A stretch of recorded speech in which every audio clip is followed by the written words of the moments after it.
Jeremiah 26:14 says, "But as for me, behold, I am in your hands. Do with me what is good and right in your sight."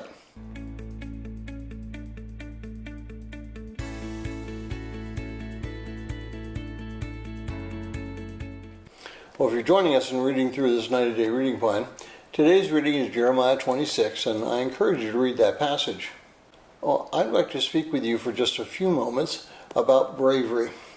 Sometimes we must speak the truth no matter what the circumstances, and to speak it in such a way requires two things. The first is the commitment to that truth. Without that commitment, what follows is just foolishness. And the second thing we have to do is we have to be brave.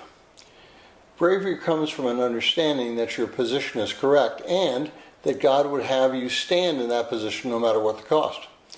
You may be committed to something and yet fail to be brave, but you cannot be brave without being committed to that something. Well, Jeremiah was committed to speaking the truth. He was so committed to it that he was willing to die for that truth. That commitment is what we should have each day in our walk with Christ. We may never face the same type of situation that Jeremiah did. We may never stare into a death sentence because of what we believe. However, we may stare into something equally as scary because of our fallen self is leading us into a place where we might deny Christ or at least his power.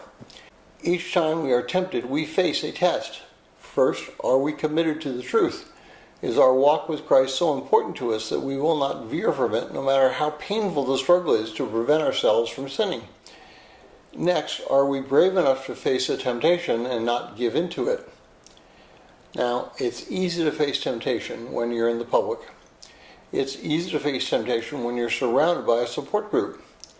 But it is very tough to face temptation when you're all alone or not with a group of believers. This is where commitment and bravery come in. You must be committed to your walk, and then you must be willing or brave enough to face the struggle and turn to God rather than turn to sin. A path which you might take to help conquer that temptation is simply by praying the Jesus prayer. Lord Jesus, Son of God, forgive me, I'm a sinner. Now, by repeating this prayer until the temptation passes, you're focusing on Christ and placing the Holy Spirit in front of you as a shield.